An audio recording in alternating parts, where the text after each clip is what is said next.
Wah, cahaya dari luar jendelamu makin terang. Ini pukul 9:30 malam, dan besok kamu ada ujian penting. Kamu mengintip keluar untuk melihat apa tetanggamu memakai lampu sorot mereka lagi. Tapi ternyata mereka di luar melihat ke langit. Kamu menjulurkan kepala dan melihat rupanya bulan menjadi lebih besar 2 kali lipat. Kamu berlari keluar dan bertanya apa yang terjadi. Tapi mereka juga tak tahu. Kamu memotret dan mempostingnya di media sosial. Di media sosial, ternyata semua orang membicarakannya. Langit yang gelap menjadi lebih terang karena bulan punya permukaan lebih lebar untuk memantulkan cahaya matahari, membuat cahayanya lebih intens. Kamu merasa agak tidak seimbang saat berjalan. Setiap kali melangkah, kamu merasa seperti berjalan lebih ringan. Karena bulan jadi sebesar ini, tarikan gravitasinya jadi lebih kuat, sehingga gravitasi jadi lebih lemah. Tiba-tiba, kamu melihat ke bawah dan merasa kaos kakimu basah. Kamu berlari dan melompat ke atas mobil dan melihat lingkunganmu sudah banjir. Semua orang mencoba menemukan tempat lebih tinggi atau pulang ke rumah. Ini bukan karena keran rusak yang memuntahkan air, melainkan air laut. Kamu bingung dan kehilangan keseimbangan. Kamu terpleset dan jatuh ke dalam air yang terus meninggi. Beberapa orang berada di mobil mereka, tapi tak bisa kemana-mana karena air ini. Kamu tinggal di dekat laut, tapi tak pernah ada tsunami atau laporan banjir sepanjang hidupmu. Tak ada gempa bumi yang dilaporkan di sekitar area ini. Jadi, hal aneh sedang terjadi. Kamu berlari kembali ke rumah, mencoba mengeluarkan rakit tiup tuamu untuk membantumu melewati banjir ini. Masalahnya, kamu harus memompanya, tapi tidak punya pompa. Awalnya, kamu meniup menggunakan mulut, tapi pasti butuh waktu lama. Kamu cari alternatif di sekitar rumah dan menemukan pengering rambut. Kamu memasukkannya dan mengembangkan rakitmu sebesar mungkin sampai kamu bisa menggunakan mulutmu untuk mengisi sisanya. Permukaan air naik setiap detik dan kini sudah masuk ke rumahmu. Kamu mengemas ransel berisi senter, makanan, dan selimut termal. Saat kamu turun, ternyata airnya sudah selutut. Kamu terus berjalan sampai pintu. Saat melangkah keluar, air mendorongmu ke kiri dan ke kanan karena ombaknya sangat keras. Akibat perubahan gravitasi, berenang jadi sulit. Kamu menyiapkan rakit dan menggunakannya untuk mengarungi arus di jalan depan rumahmu. Air pun dingin sekali, dan ini sedang di pertengahan Februari. Tak lama, kamu sampai jalan raya, di mana airnya datang langsung dari pantai. Kamu berhasil naik ke permukaan yang tinggi dan mengeluarkan ponselmu. Kamu menyimpannya di kompartemen pelindung di ransel agar aman. Bateraimu cuma tersisa 15%, tapi kamu membawa power bank. Kamu menelepon keluargamu untuk bertanya apa yang terjadi, tapi mereka juga tak tahu. Kamu berjalan ke hutan dan mencoba mencari kabin tua yang biasa kamu kunjungi saat masih kecil untuk melihat apa sepeda lamamu ada di sana. Setelah beberapa menit, kamu menemukannya dan bersepeda melintasi gunung untuk menghindari banjir. Kamu seperti tak bisa menyeimbangkan diri karena gravitasi mempengaruhimu. Beberapa ilmuwan duduk di depan laptop dan spreadsheet, mencoba memahami apa yang terjadi. Semua orang meneriakan dan melemparkan solusi, tapi tak ada yang masuk akal. Setelah beberapa saat, kepala NASA memutuskan untuk meluncurkan roket tak berawak ke bulan. Roket itu siap dalam beberapa jam dan semua orang menunggu perintah. 3, 2, 1, meluncur. Roket melayang ke udara dan mendekati bulan. Roket ini keluar dari atmosfer bumi dan bergerak dengan kecepatan penuh ke bulan. Setelah 1 atau 2 hari, semua orang mendapatkan rekaman langsung dari bulan raksasa. Menurut penelitian, roket tak boleh terlalu dekat dengan bulan karena mungkin ada tarikan gravitasi yang lebih kuat. Namun, rekaman tersebut menunjukkan bahwa ada partikel kecil mengambang di sekitar bulan, mirip dengan cincin Saturnus. Cincin-cincin ini terlihat seperti piringan raksasa yang mengelilingi planet besar, tapi dari dekat, mereka cuma partikel seukuran butiran beras sampai sebesar bus. Mereka mengorbit Saturnus karena tarikan gravitasi. Gambarnya menunjukkan bahwa partikel-partikel ini besar dan kecil, sehingga roket tidak aman untuk mendekat. Jadi, roket itu berhenti di dekat sana untuk mengorbit bulan dan melepaskan roket mini yang mirip drone untuk mendekat. Tebal partikel ini beberapa kilometer. Jadi, roket mini ini sulit bermanuver. Roket ini terbang lebih dekat dan partikel-partikel ini mulai menabraknya. Untungnya, roket mini ini mampu bertahan. Roket itu akhirnya melewati cincin partikel dan mendarat di bulan. Gravitasi makin kuat karena ukuran bulan membesar hingga roket ini hampir hancur. Begitu mendarat, Robot lain keluar dan mulai menjelajahi permukaan, mencoba mencari petunjuk. Saat ini tak ada yang terjadi, tapi mereka mencatat adanya beberapa getaran dari jauh di dalam bulan. Inti bulan bereaksi secara tidak normal. Sepertinya ukurannya makin membesar. Para ilmuwan tak tahu apakah bulan akan berhenti tumbuh pada titik tertentu. Jadi, satu-satunya cara untuk mengetahuinya adalah mengebor lubang ke dalam untuk mengungkap penyebabnya. Kamu mengayuh dan mencapai sisi lain gunung. Tanah bergetar dan keseimbanganmu makin buruk. Kamu menatap ke seberang gunung dan melihat seluruh sisi lain kota tergenang air. Kamu mengambil rakit dan persediaanmu dan berhasil sampai sana. Kamu menemukan perahu dayung dan mendayung secepat mungkin sampai ke mercusuar. Dari sana, kamu bisa mencoba menemukan stasiun NASA. Tiba-tiba, kamu melihat roket besar meluncur dari tanah ke langit. Kamu tahu pasti bahwa kakakmu bekerja di sana, tapi jaringan seluler kini sudah mati. Kamu mendayung ke sana untuk mencari tempat aman.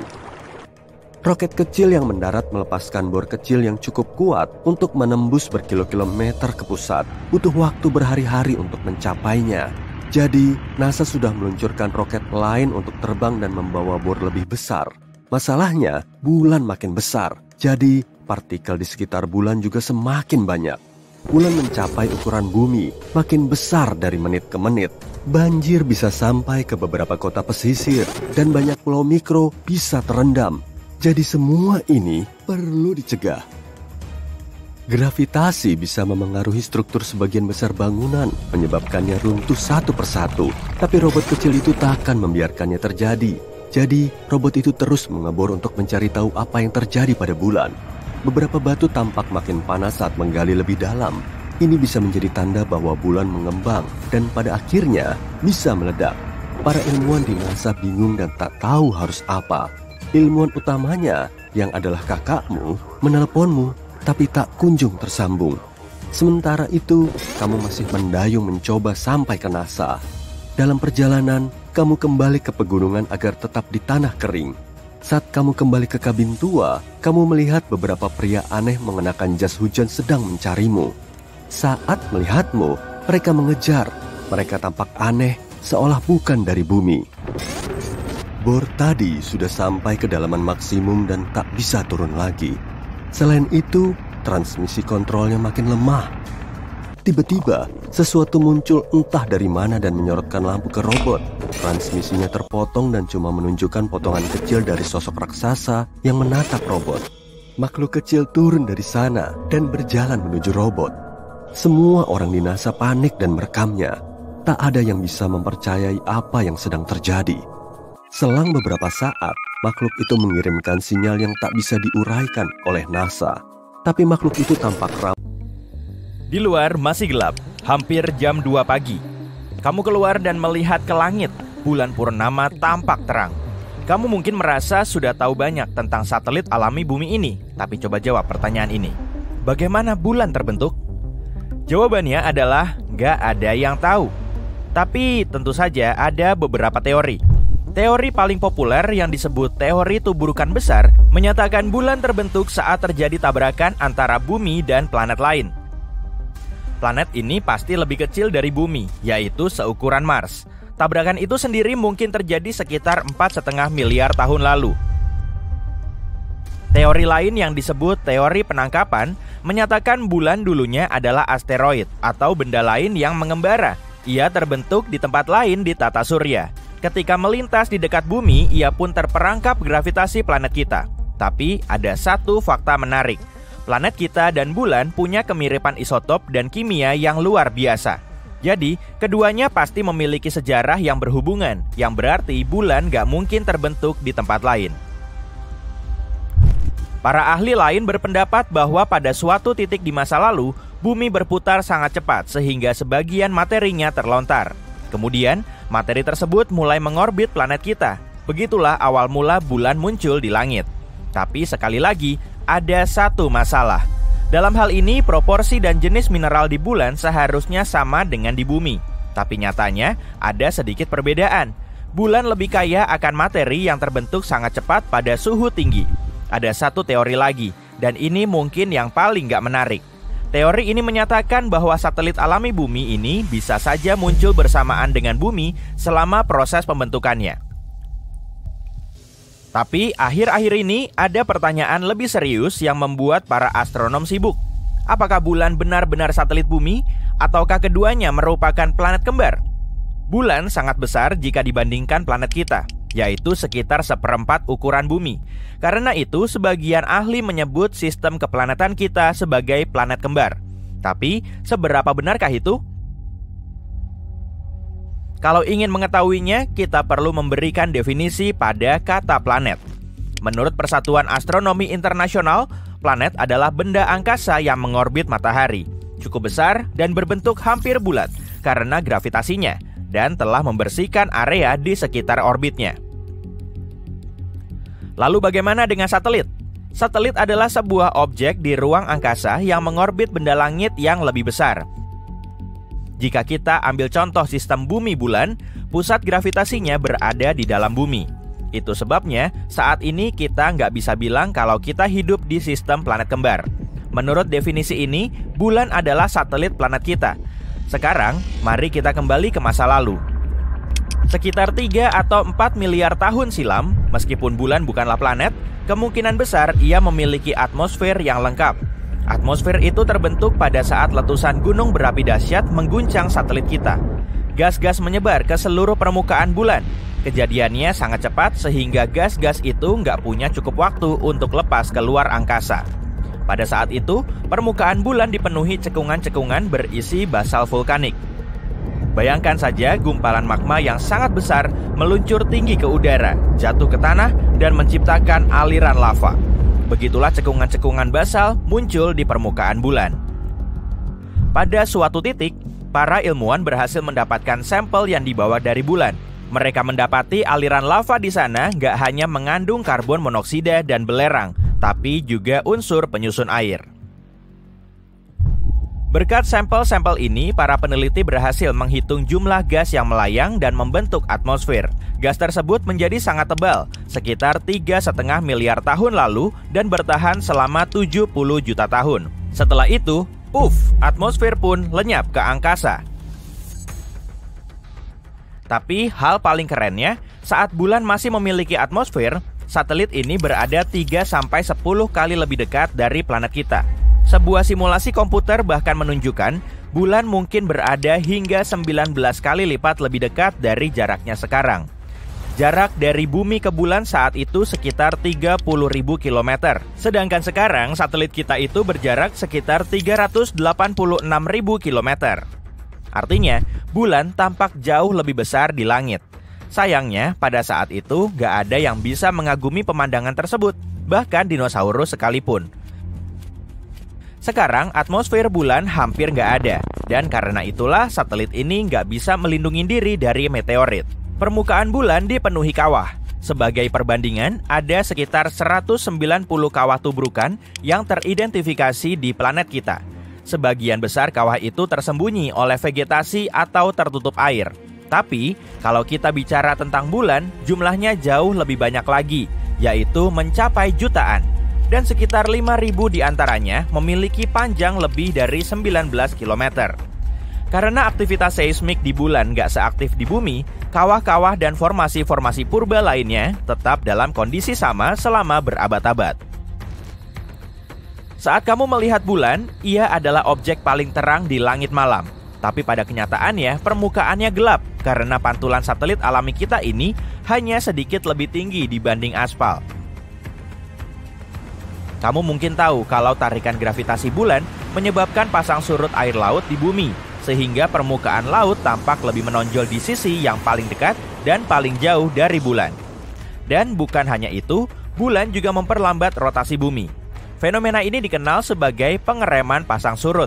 Pengereman pasang surut ini menambah panjang hari di bumi sekitar 2 milidetik setiap 100 tahun. Bulan juga bergerak menjauhi bumi dengan kecepatan yang sama seperti pertumbukan kuku jari-jari tanganmu. Itu berarti sekitar 4 cm per tahun. Jika suatu hari nanti bulan menjauh keluar angkasa, planet kita akan mengalami masa-masa sulit. Tanpa efek gravitasi bulan, sudut kemiringan bumi akan berubah drastis. Dari nggak ada kemiringan sama sekali, yang berarti nggak ada musim, sampai kemiringan sangat besar yang mengakibatkan cuaca ekstrim. Meskipun sebagian besar permukaan bulan nggak aktif, satelit alami bumi ini masih mengalami gempa. Satu teori menyatakan bahwa gempa bulan terjadi karena bulan mengalami penyusutan akibat pendinginan pada intinya. Para ilmuwan mengatakan bulan sudah menyusut sekitar 45 meter dibandingkan beberapa ratus juta tahun lalu. Untuk lebih mudah memahaminya, bayangkan buah anggur yang berubah menjadi kismis. Buah anggur akan mengerut dan menyusut. Hal yang sama juga terjadi pada bulan. Ia menyusut dan mengerut, tapi gak seperti anggur. Bulan gak memiliki kulit yang lentur. Permukaannya keras dan rapuh. Jadi, seiring ukurannya mengecil, kerak bulan akan retak dan pecah. Lalu potongan-potongannya terdorong ke bagian yang lain. Mau tahu hal keren lainnya tentang bulan? Sebuah penelitian terbaru mengatakan bahwa bulan memiliki ekor. Dan setiap bulannya, ekor itu melingkari planet kita seperti syal. Ekor ramping ini terdiri dari jutaan atom natrium. Dan planet kita secara teratur melintas melaluinya. Hantaman meteor melontarkan atom-atom natrium ini keluar dari permukaan bulan dan lebih jauh ke angkasa. Selama beberapa hari setiap bulan, bulan berada di antara matahari dan planet kita. Saat itulah gravitasi bumi menarik ekor natrium itu. Planet kita menyeretnya menjadi sebuah garis panjang yang melingkari atmosfer. Ekor bulan ini sama sekali nggak berbahaya. Ekor ini juga nggak terlihat oleh mata manusia. Kira-kira 50 kali lebih redup dari yang bisa dilihat oleh mata kita. Tapi, sesekali teleskop super canggih bisa menangkap cahaya kekuningan yang redup di langit. Ekornya tampak seperti titik berkilauan yang berdiameter 5 kali diameter bulan. Dan fakta paling menariknya adalah 2 atau 3 tahun lalu, sebuah asteroid tertarik masuk ke orbit bumi dan mulai mengitari planet kita.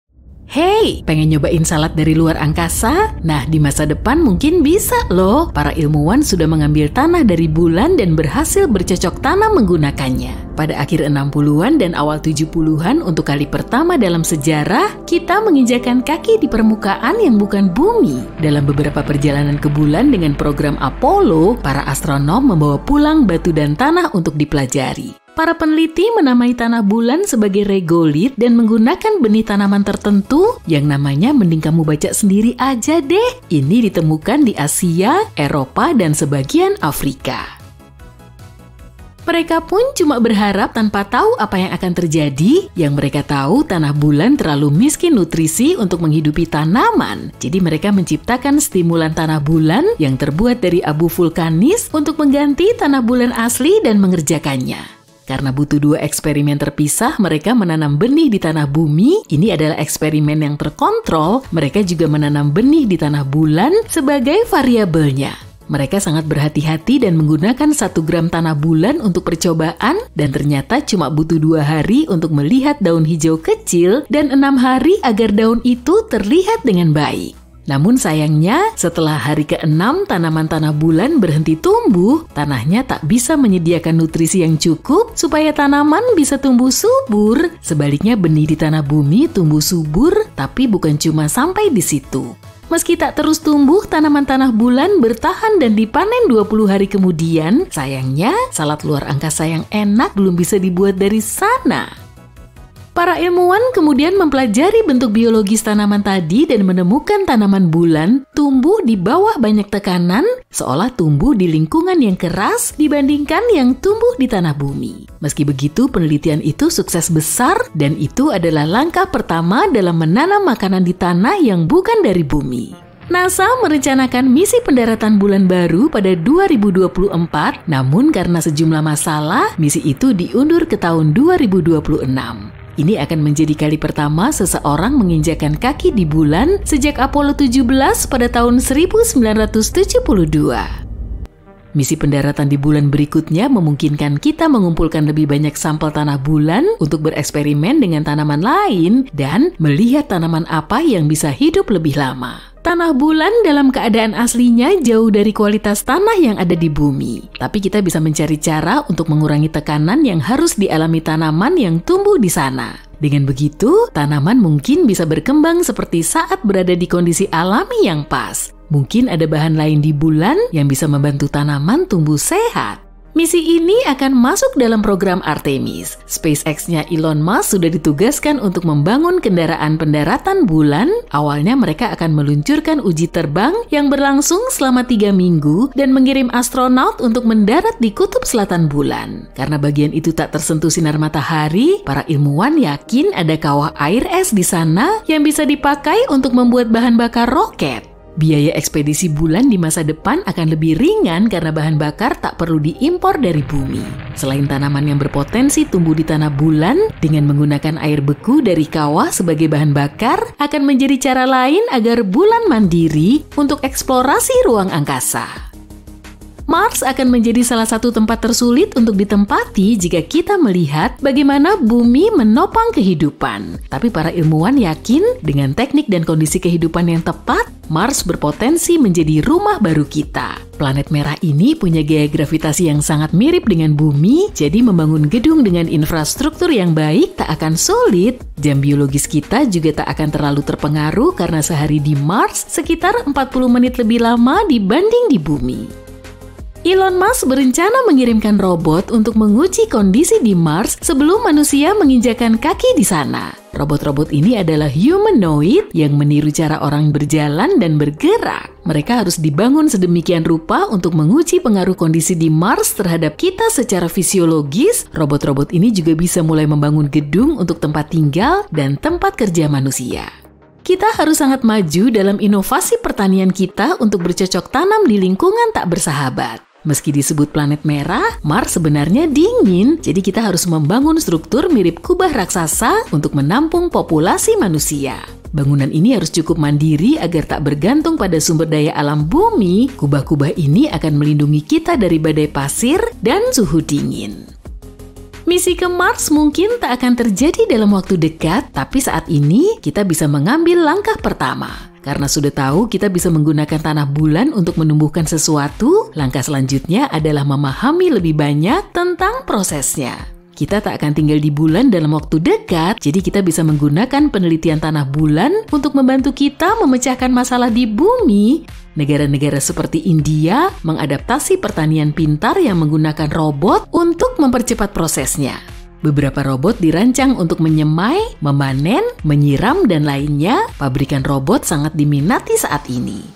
Mereka memproduksi mesin-mesin unik seperti traktor otomatis dan kendaraan udara yang bisa melayang di atas ladang dan menyiram tanaman. Bentuk pertanian ini akan meningkatkan produktivitas dan mengurangi biaya keseluruhan. Kita juga akan menghemat air dengan mempelajari volume air yang dibutuhkan tanaman.